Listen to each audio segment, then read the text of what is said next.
तज्जयति परम ज्योति समं समस्तैरनंत पर्यायै दर्पण तल इव सकला प्रतिफलति पदार्थ मालिका यत्र परमागमस्य बीजं निषिद्ध जात्यन्ध सिंदुर्विधानं सकल नय विलसितानां विरोध मथनं नमाम्यनेकान्तं विरोधनं नमाम्यनेकान्तं। पुरुषार्थ सिद्धि उपाय नामक ये ग्रंथ है आचार्य अमरचंद्र स्वामी की अनुपम रचना। संलेखना का यह प्रकरण चल रहा था और प्रत्येक व्यक्ति को संलेखना लेने की भावना होती है, होनी चाहिए। हम सबकी भी इसी तरह की भावना रहती है। किस समय क्या पता क्या परिस्थितियां कब किसके साथ में बने। संलेखना का प्रकरण काफी दिन से चल रहा है और आज ऐसा लग रहा है कि शायद यह अपनी संपन्नता की ओर है। व्यवहार संलेखना के साथ साथ निश्चय संलेखना की भी हम चर्चा कर चुके हैं। व्यवहार से संलेखना होती है, उसमें बाहर से त्याग आदि किए जाते हैं। काय और कषाय संलेखना होती है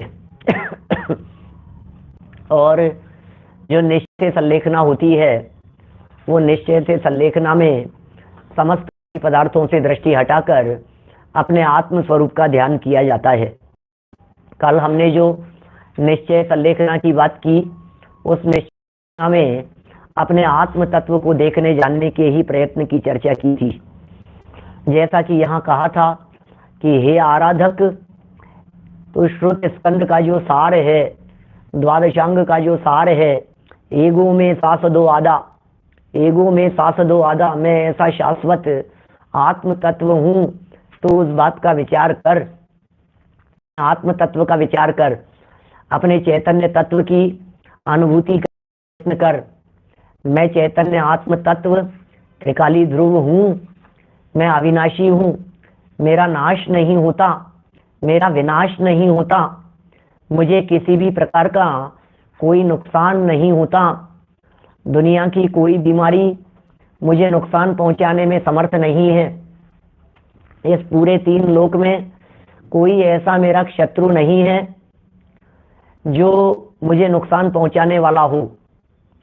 इस पूरी दुनिया में कोई ऐसा नहीं है जो तत्व को चैलेंज कर सके।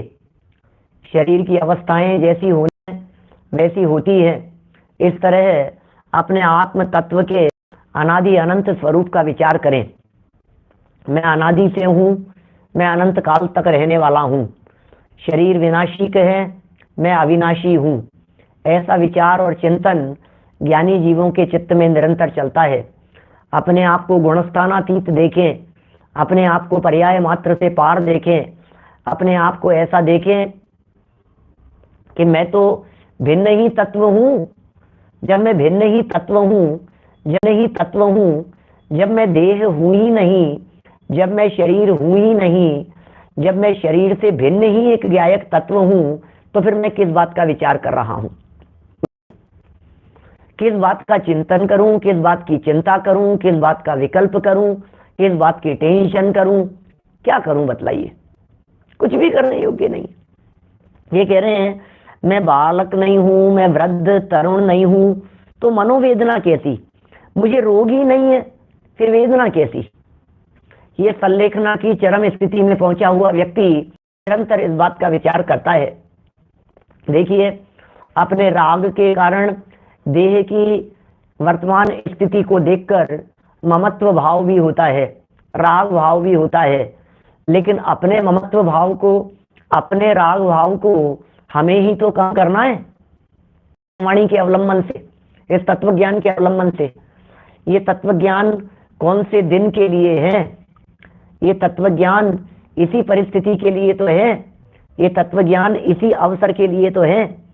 अभी तो ये है बस तुम तो शाश्वत ध्रुव तत्व का परम पारिणामिक भाव वाला जो तत्व है, पारिणामिक भाव माने अनचेंजेबल तत्व, पारिणामिक भाव माने उदय से निरपेक्ष रहने वाला, पारिणामिक भाव माने जो प्रभावित नहीं होता कर्म के उदय से। कर्म का उदय देह में आता है, कर्म का उदय संयोगों में आता है, कर्म पर्याय में आता है, परिस्थिति में आता है। लेकिन मैं पर्याय नहीं, मैं परिस्थिति नहीं, पर्याय और परिस्थिति नहीं, संयोग नहीं, मैं देह नहीं, तो फिर मेरे कर्म का उदय कैसे आ सकता है?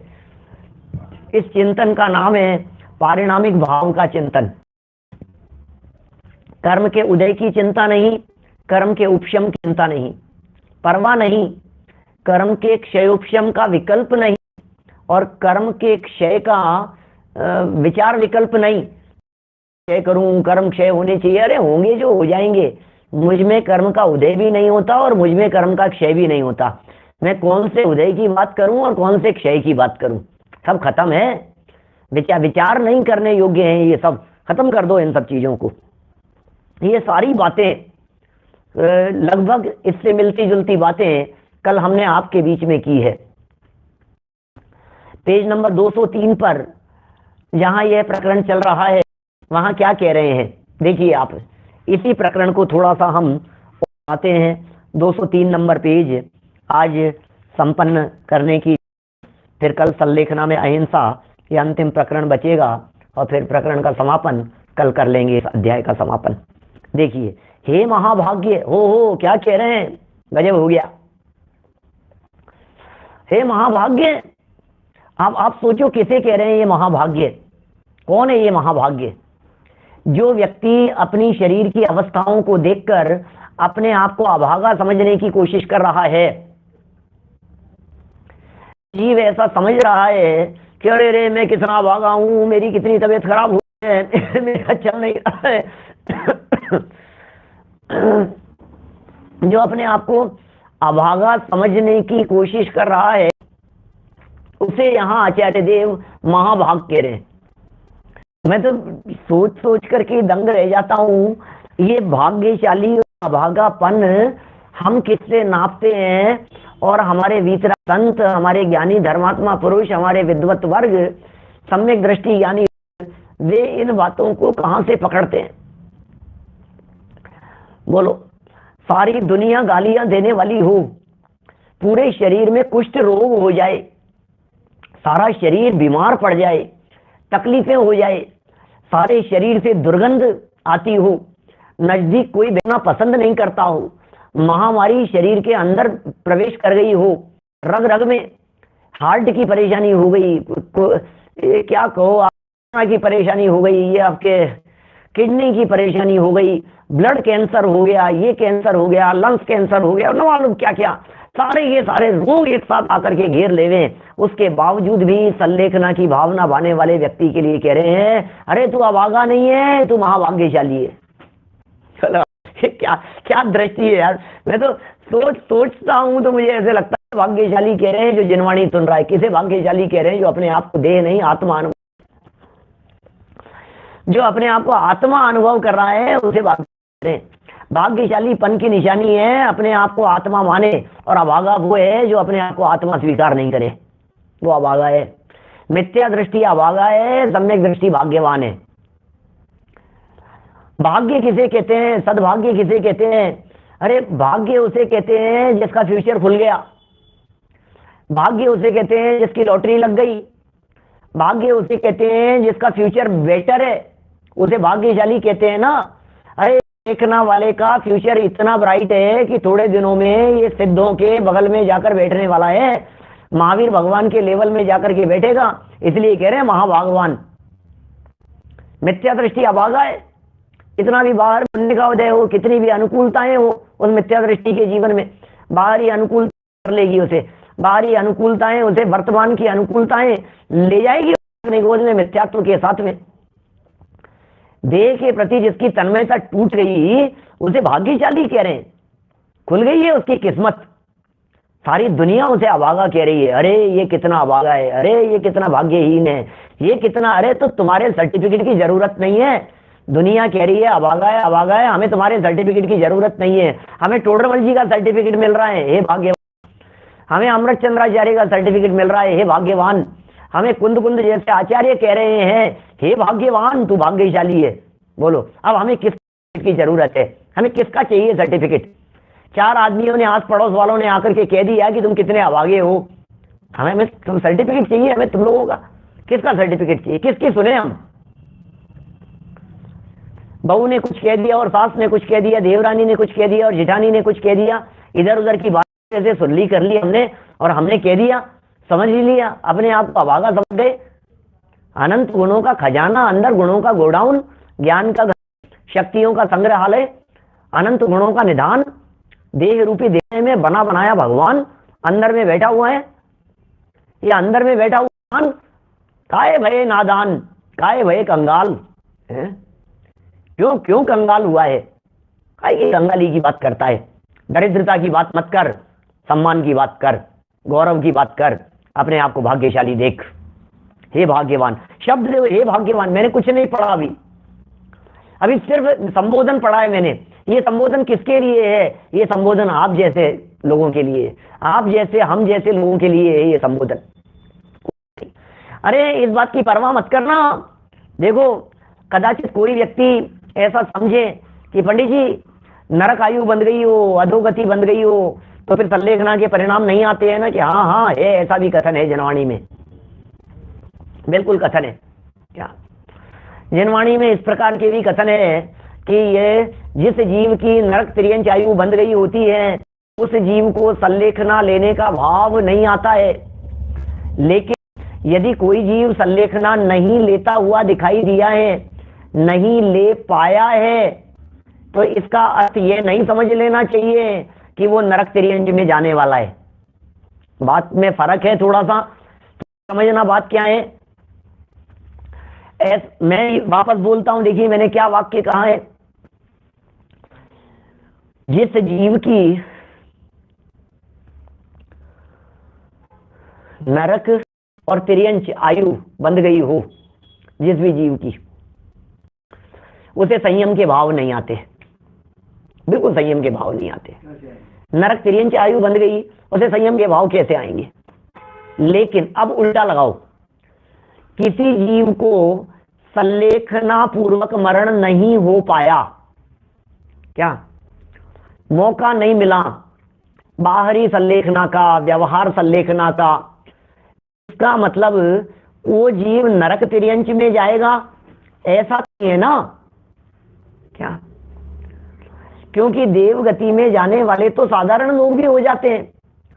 अरे इस पूरी दुनिया में मैं आपको यदि ऑन एन एवरेज बात करूं तो मैं ये कह सकता हूं 66% लोग देवगति में जाते हैं और 33% नरक में। लो क्या बात कह रहे हो पंडित जी आप? ये क्या कह दिया है आपने?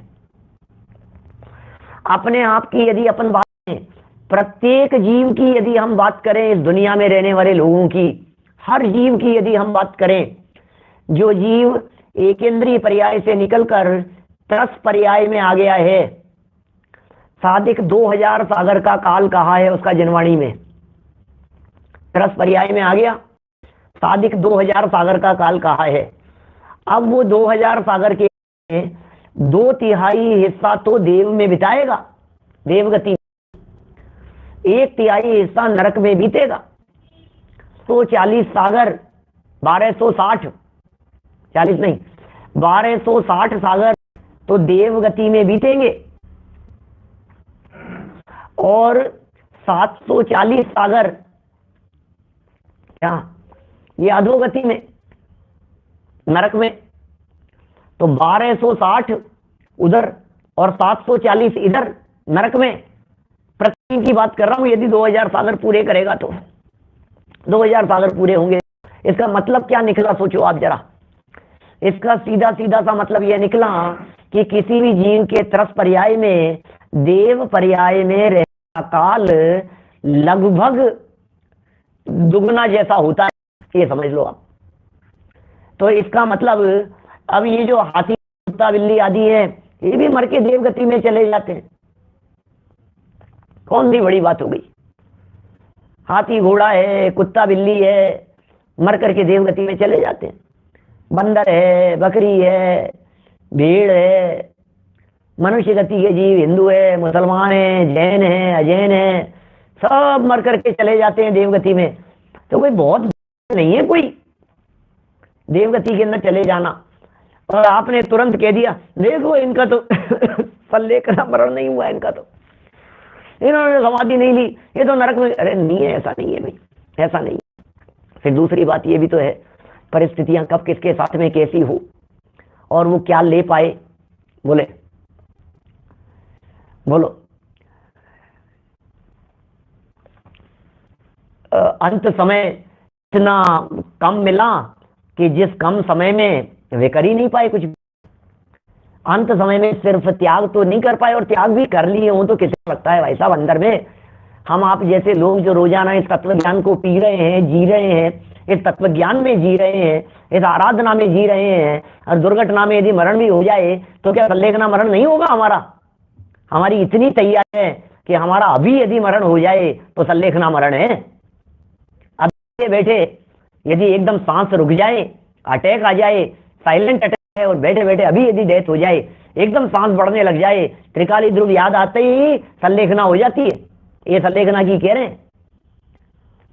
पिछली जितनी भी लेवल थे उन सारे लेवल को क्रॉस करने के बाद आखिर पहुंचे कहां हैं ये बताइए।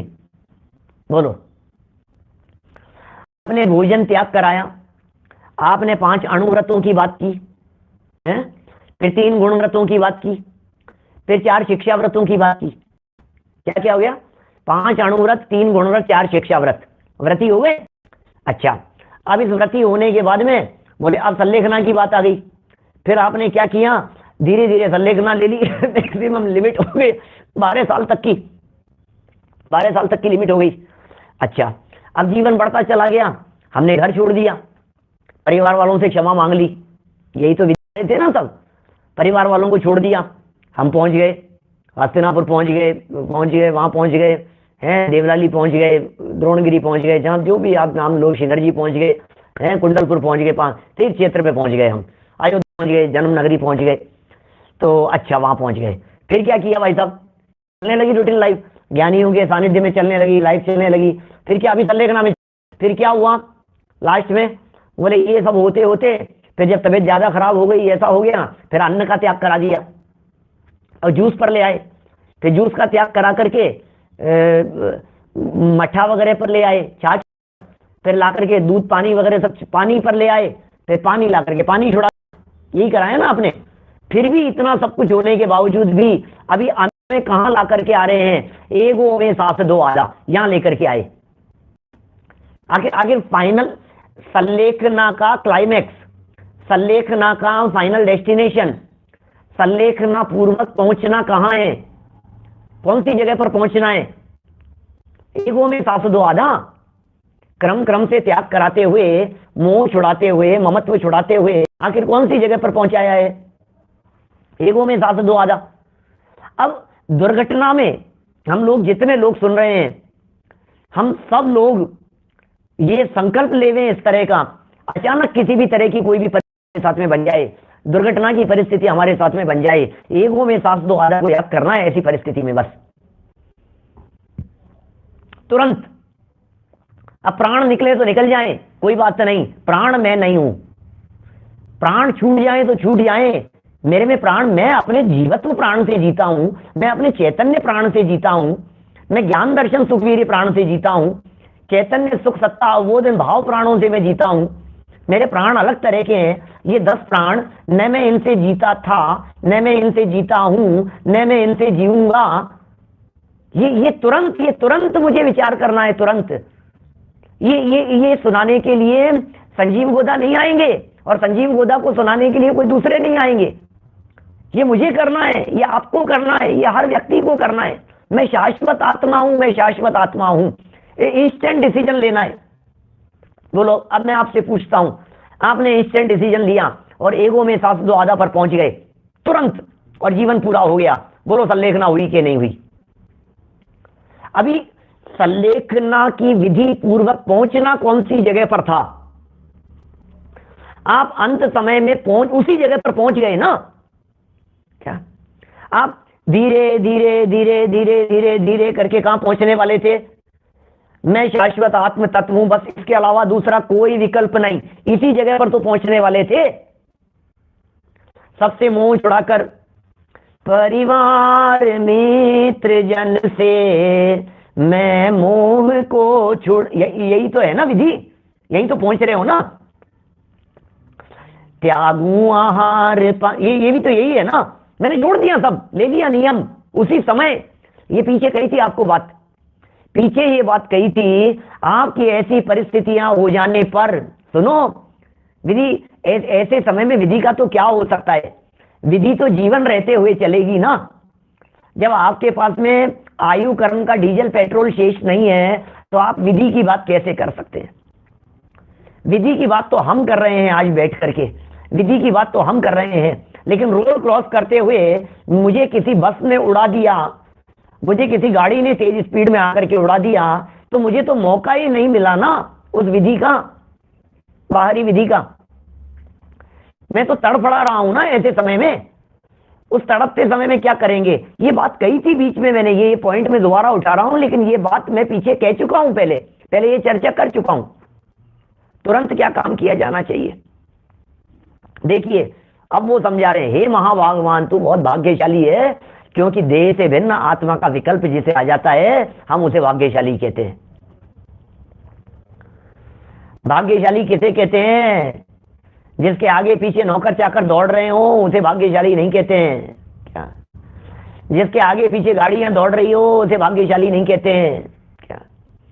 जिसके बेटे पोते बहुएं आगे पीछे दौड़ती रहती हो उन्हें भाग्यशाली नहीं कहते हैं।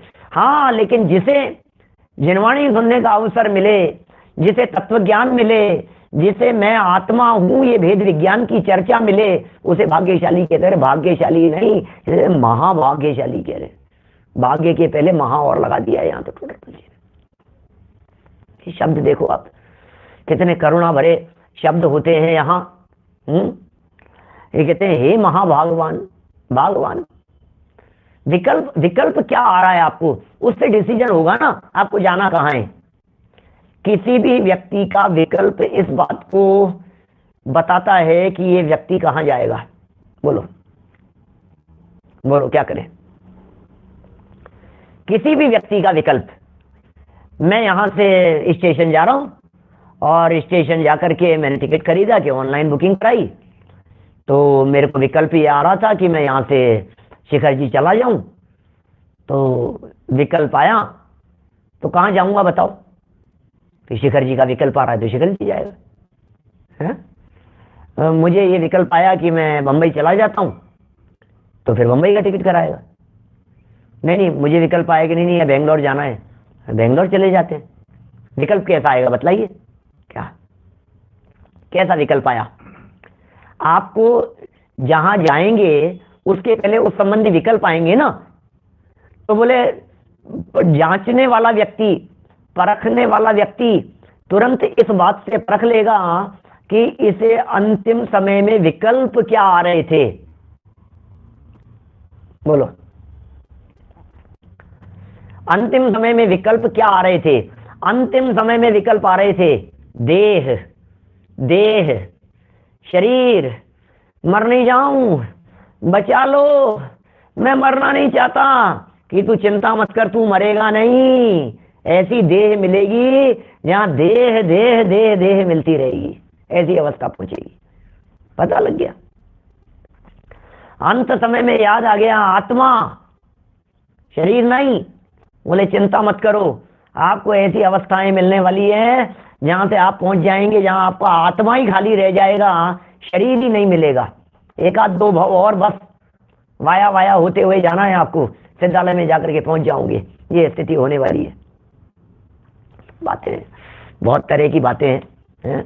भावना तो भानी ही है अच्छी, संलेखना की भावना तो इतने दिन से हम भाई रहे हैं, होनी ही चाहिए हर व्यक्ति की जितना संभव हो सके। त्याग, अब ये त्याग एक व्यक्ति ने त्याग 10 साल तक किए, एक व्यक्ति ने त्याग 2 साल तक किए, एक व्यक्ति ने त्याग 2 महीने के अंदर किए, एक व्यक्ति ने त्याग 2 दिन में किए, एक व्यक्ति ने त्याग 2 घंटे में किए और एक व्यक्ति ने 2 मिनट में त्याग कर लिए।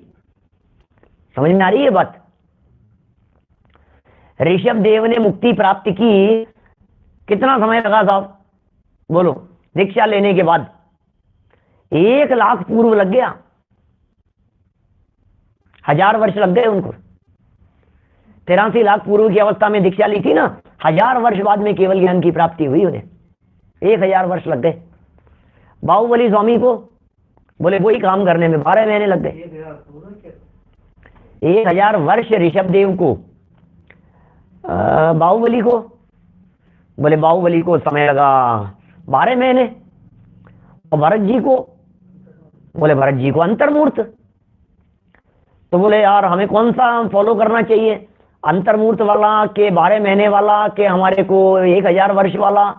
हम ऋषभ देव को फॉलो करें कि भरत जी को फॉलो करें, चाहे बाहुबली को फॉलो करें, हम किसको फॉलो करें? बोले तुम तो अपने गायक को फॉलो करो, फिर टाइम जितना लगना होगा तो लगेगा, तुम चिंता मत करो, परवाह मत करो। क्या तो हम यहाँ ये कह रहे हैं, किसी की संलेखना 2 मिनट पहले हो जाती है, किसी की 2 महीने से चलती है, किसी की 2 साल तक चलती है। क्या बोलो, समझ में आ रही है बात? हाँ, अब इसमें अब उल्टा लगाओ।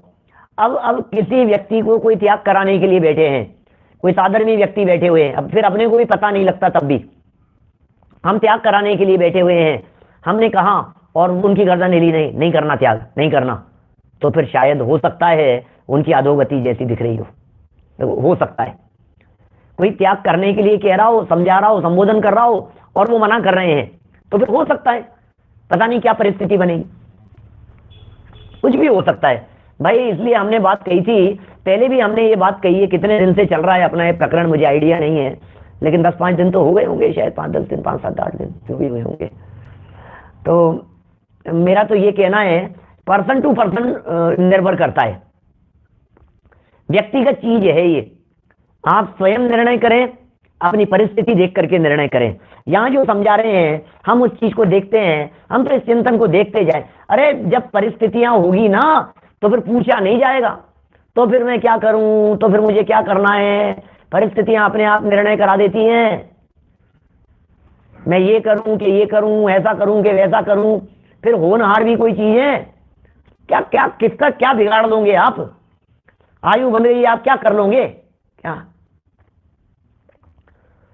परिस्थितियां अपने आप निर्णय करा देती है। यात्रा की तैयारी पहले से करना होगा। यदि आपको इस तरह की चिंता लग रही है तो फिर आज से चिंता क्यों नहीं कर रहे हैं? आज से कीजिए ना यात्रा की तैयारी। हम क्यों अंत समय का इंतजार कर रहे हैं? और जिस तैयारी की हम बात कर रहे हैं, एक्चुअल में अंदर की तैयारी चाहिए। ये जो सबसे क्षमा कराऊं ना, ये अंतिम समय में जाकर के सबसे क्षमा नहीं होती है। एक क्षमा की बात डे टू डे लाइफ के अंदर होती है। क्षमा करना सीखो पहले आप क्षमा कर सकते हो क्या किसी व्यक्ति को? है हमारे में हिम्मत? 12 प्रवचन है क्या? 12 हो गए क्या? जो भी हुए हो, तो है क्या हमारे में हिम्मत? क्या संलेखना के 15 प्रवचन हुए हैं अभी तक, जो भी हुए हो। भाई साहब, हम आपसे ये कह रहे हैं, क्षमा करने की पावर आज यदि आप में नहीं है, बड़ी से बड़ी गलती कर देने के बावजूद भी, अरे कैसे होते हैं हमारे उत्तम क्षमा के धारी मुनिराज, जिनकी ये चर्चा चल रही है, जो महामुनिराज संलेखना करने वाले होते हैं, कराने वाले होते हैं, उन महामुनिराजों का कैसा जीवन होता है। आप विचार करो एक बार, उन महामुनिराजों के जीवन के संदर्भ में क्या सोचते होंगे, क्या विचार करते होंगे इस संलेखना के संदर्भ में? बोलो, वो सोचते होंगे इस तरह का कि नहीं अब अंत समय में क्षमा करेंगे, अभी तो नहीं क्षमा करेंगे। अरे बड़े से बड़े अपराध हो जाने के बावजूद भी, बड़े से बड़ा अपराध हो जाने के बावजूद भी उत्तम क्षमा। ओहो, सुमत प्रकाश जी भाई साहब से सुना था एक बार, इस क्षमा की चरम परिणति के संदर्भ में आगम वाक्य है, आगम में वचन है इस तरह के, नारद और रुद्र की उत्पत्ति जिन मुनिराज और आरिका के निमित्त से होती है।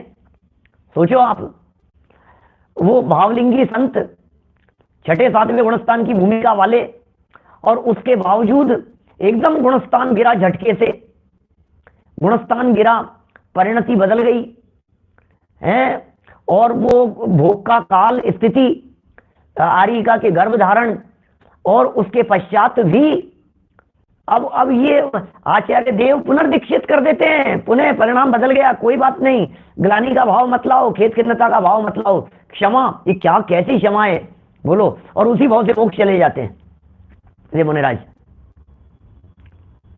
नारद नहीं, नारद के माता पिता की बात कर रहा हूं। क्या नारद पैदा होते हैं जिनसे, उन भावलिंगी संतों की बात कर रहा हूं। रुद्र जिनसे पैदा होते हैं उन भावलिंगी संतों की बात कर रहा हूं, कैसे जीव होते होंगे। ये इतना बड़ा कलेजा चाहिए माफ करने के लिए, इतना बड़ा हृदय चाहिए, बोलिए, है इतनी बड़ी हिम्मत, है इतना बड़ा कलेजा, क्षमा कर सके।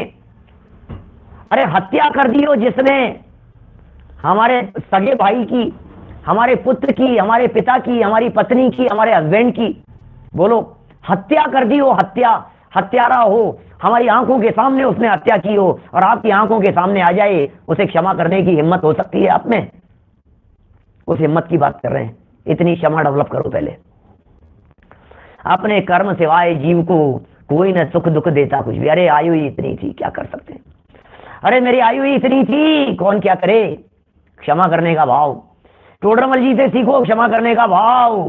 क्या हे महावत तेरा कसूर नहीं है, हे हाथी तेरा कसूर नहीं है, इस राजा का भी दोष नहीं है, लगता है शायद आयु पूरी होने का योग आ गया है, कोई बात नहीं। इतनी क्षमा भाव, ऐसा क्षमा भाव, तब संलेखना होगी। ये प्रैक्टिस तो अभी करनी पड़ेगी। यहाँ तो दो वाक्य, पत्नी ने कुछ कह दिए तो हस्बैंड का मुंह सूझ जाता है, हस्बैंड ने कुछ कह दिए तो पत्नी बोलना बंद कर देती है। बोलो आप, माता पिता भाई भाई की बनती नहीं है। एक दोस्त ने दूसरे दोस्त को क्या कह दिया, एक वाक्य क्या निकल गया जवान से, बरसों की दोस्ती टूट गई। ये क्या हो गया? हम क्या संलेखना लेंगे? हम क्या अंतिम समय का विकल्प कर रहे हैं? हम अंतिम समय में लेंगे, संलेखना की करेंगे तैयारी। आज करो तैयारी। ऐसी कौन सी तैयारी की बात कर रहे हैं आप? कौन सी तैयारी करेंगे हम? इतनी क्षमा का भाव। एक व्यक्ति गाली दे देता है तो बर्दाश्त नहीं होती हमारे से। सोचना तो पड़ेगा भैया गंभीरता से। पर्यायों की क्रमबद्धता के बारे में विचार करना पड़ेगा, अपने उदय के बारे में विचार करना पड़ेगा, परिस्थितियों के बारे में विचार करना पड़ेगा, प्रत्येक द्रव्य के परिणमन स्वरूप के बारे में विचार करना पड़ेगा, अपने पुण्य पाप कर्म का उदय, यशस कीर्ति अपयश कीर्ति, इन सब बातों के बारे में विचार नहीं करना पड़ेगा? कौन करेगा विचार? मैं ही तो करूंगा ना इन सब बातों के बारे में विचार। और कब करूंगा मैं? रोज करूंगा, रोज। हमने जब सामायिक का प्रकरण चलाया था, क्या तो सामायिक का प्रकरण भी जो है उसमें भी बहुत सारी इस तरह की बातें थी। वो भी सब मार्मिक प्रकरण था। कुछ लोगों का आपका कहना है इसके अलग से प्ले लिस्ट में इसको अलग फोल्डर बना करके रख दूं। इसको क्या फोल्डर की जरूरत? बोलो, अभी ज्ञान में ले लो, रोज ज्ञान में लो। और मैं तो एक बात कहता हूं, मैं खुद अपने आप को इतना डाउन कर रहता हूं अपने आप हमेशा। उसका कारण एकमात्र ये है, दोनों तीनों टाइम स्वाध्याय, दिन भर यही चर्चा, तत्व चर्चा। तो आप भी माहौल में रहिए, और क्या है।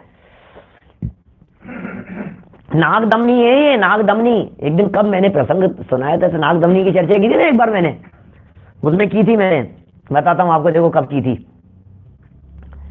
शुद्धोपयोग शुद्ध परिणति की चर्चा जिस दिन की है, शुद्धोपयोग शुद्ध परिणति, ये नागदमनी है। ये तत्वज्ञान, ये तत्वज्ञान नागदमनी है। मिथ्यात्व का जहर चढ़ने नहीं देती, कषायों की तीव्रता को हावी नहीं होने देती, तुरंत डाउन कर देती है। जैसे हावी होने लगे तुरंत आकर के जिनवाणी माता के चरणों की शरण में आकर के इस तत्वज्ञान की थोड़ी सी 2 घूंट पी लो, अपने आप ही ये सब शांत हो जाएगी, शमन हो जाएगी। इसका रसास्वादन करो। ये ऐसी चीज है कषायों को शांत करने के लिए, कषायों को शमन करने के लिए। अरे रोज पियो इसे, रोज पियो। दिन में 3 टाइम तो हमारे साथ ही, 4 टाइम तो हमारे साथ ही रहते हैं आप लोग, और क्या है। 4 टाइम हमारे साथ में रहते हो तो फिर अलग से करो तो ठीक, और नहीं करो तो ठीक। कितना चाहिए और बतलाओ? कितना जो है आपके पास में, जितना है आप लगे रहो, बस कोई दिक्कत नहीं है। आप चिंता नहीं करें, आपकी सदगति है। आप चिंता नहीं करें, आपकी सदगति है, भविष्य बहुत अच्छा है, फ्यूचर बहुत ब्राइट है। क्या बहुत ब्राइट फ्यूचर है आपका, सबकी बात कर रहा हूं, मैं सबकी बात कह रहा हूं। ऐसी बातें सुनने वाले अभागे होते ही नहीं है। पाप कर्म का उदय आ रहा है, देखो पाप कर्म का उदय पता नहीं किस किस के साथ में कौन कौन सा आ जाए।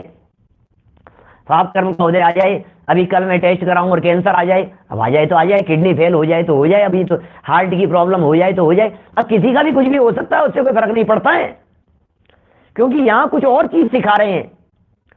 जो जो चीज हो रही है वो चीज तुम्हारे नहीं है ना, तुम काहे को सोच रहे हो? क्या बताओ? जो चीज, जो बीमारी तुम्हारे है ही नहीं, तुम उसकी टेंशन को लेकर के अपने माथे पर घूम रहे हो। मेरे कैंसर, मेरे कैंसर, मेरे को डॉक्टर ने बता दिया। भाई साहब मैं तो क्या बताऊं, डॉक्टर ने कह दिया तुम्हारी तो बहुत सीरियस स्थिति है। अरे क्या डॉक्टर क्या बताएगा तुम्हारे को? डॉक्टर जानता ही नहीं है कि तुम हो कौन, डॉक्टर को पता ही नहीं है कि मैं हूं कौन। डॉक्टर जिसे देख रहा है मैं हूं नहीं, जिसे डॉक्टर देख रहा है मैं हूं ही नहीं। खेल ही खत्म हो गया सारा, सारे विवाद खत्म हो गए, सारे झगड़े निपट गए। एक बार झगड़ा निपटाने के लिए एक बार अपने आप को चैतन्य अनुभव करो बस। कोई गाथा का सहारा ले लो, नियमसार की गाथा का ले लो, चाहे समयसार की गाथा का ले लो, चाहे कोई जो जो आपको जचे, जो आपको पसंद आती हो, जो शब्द आपको जचता हो, शब्द आपकी मर्जी के अनुसार रखो, लेकिन भाव ये है कि मैं त्रिकाली ध्रुव हूं, बस इसके अलावा और कुछ नहीं।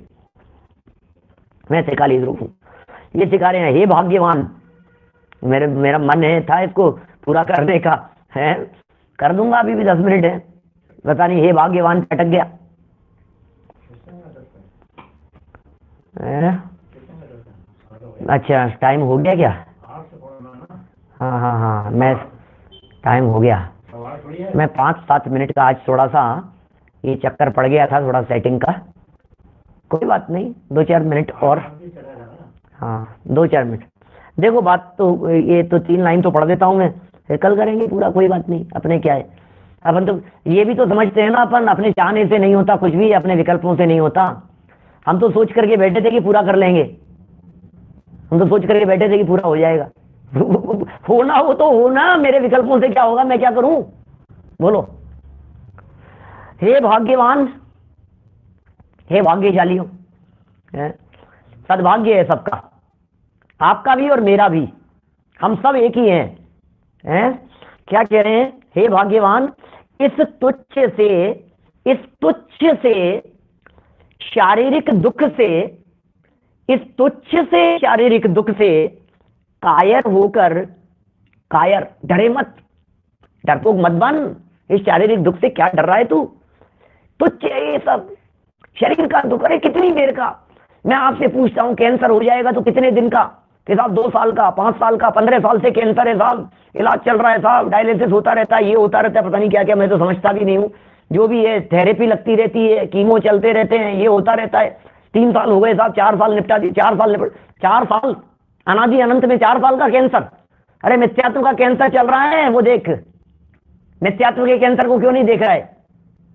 असली कैंसर मिथ्यात्व है, असली कैंसर उल्टी मान्यताएं, असली बीमारी देह में एकत्व बुद्धि वाली लगी हुई है, शरीर के अपनेपन की लगी हुई है, वो असली बीमारी है। उस बीमारी को तो पकड़ता नहीं है, और ये तुच्छ सी बीमारी को पकड़ करके बैठा है।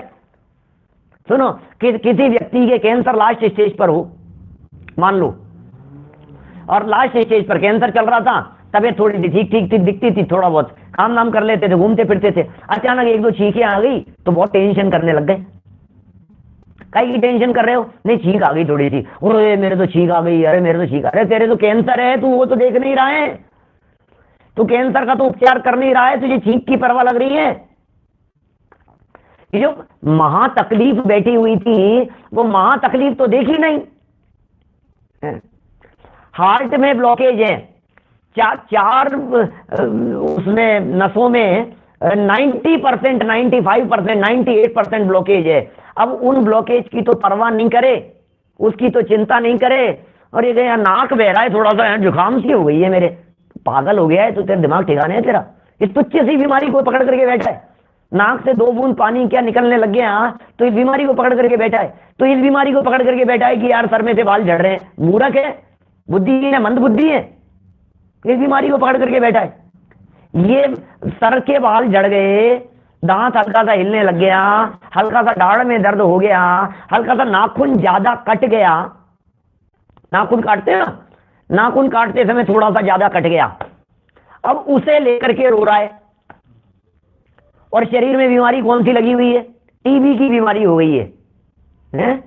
टीबी हो गई है, जो बड़ी बड़ी महामारी हो, कुछ भी समझ लो आप। और ये नाखून ज्यादा कट गया, अब इसे लेकर के बैठा है, तो समझदार आदमी क्या कहेगा? बोलो, समझदार आदमी क्या बोलेगा? यार क्या कर रहे हो तुम? होश है तुम्हारे को? तबीयत ठीक है तुम्हारी? इस तुच्छ सी चीज को लेकर के बैठे हो, नाखून थोड़ा सा कट गया, इतनी सी चीज को लेकर के बैठे हो। ऐसे ही हमें वीतरागी संत, हमें आचार्य परमात्मा इस बात को समझा रहे हैं कि तू इस शरीर की बीमारी को लेकर के बैठा है, ये शारीरिक व्याधि तुच्छ सी है। किसके सामने? कि अंदर ममत्व की बीमारी के सामने। अंदर देह में एकत्व बुद्धि, शरीर में अपनेपन की बुद्धि, उसके सामने ये बीमारी तुच्छ सी है। क्या समझ में आ रही है बात? देखो क्या कह रहे हैं, इस तुच्छ से शारीरिक दुख से कायर होकर, अरे रे डरकर, कायर होकर प्रतिज्ञा से किंचित मात्र भी च्युत मत होना। प्रतिज्ञा से च्युत मत होना, डरना मत, निडरता से सामना करना, डरपोक मत बनना, भयभीत मत होना, घबराना मत। टेंशन करने की जरूरत नहीं है तुझे, विकल्प करने की जरूरत नहीं है तुझे। तू किस बात के विकल्प करता है? तू किस बात की टेंशन लेता है? च्युत मत होना, संलेखना से च्युत मत होना, संयम की भावना से च्युत मत होना। एगो में सांस दो अप्पा, एगो में सांस दो आधा, उस परिणाम से च्युत मत होना। समझ में आ रही है बात? ये कह रहे हैं किंचित मात्र भी च्युत मत होना, दृढ़ चित्त होकर, चित्त में दृढ़ता रखकर, दृढ़ चित्त होकर परम निर्जरा की अभिलाषा करना। वाह, क्या कह रहे हैं? चित्त में दृढ़ता रखो, दृढ़ चित्त हो जाओ। और किसकी अभिलाषा रखो? क्या कह रहे हैं ये? परम निर्जरा की, निर्जरा नहीं, परम निर्जरा की अभिलाषा रखना। 2 कदम आगे बढ़कर के बात कर रहे हैं, अरे मैं तो मुक्ति का अधिकारी हूं। ये भाव परिवर्तन तो टेम्परेरी है, भाव परिवर्तन हो जाएगा तो हो जाएगा, कोई बात नहीं। ये भाव परिवर्तन भी कर लूंगा तो भी क्या हो गया, ये तो बीच के स्टेशन है, और भाव परिवर्तन तो होना ही है, क्योंकि यहां वर्तमान में इस भाव से मोक्ष तो है नहीं, तो भाव परिवर्तन तो होगा।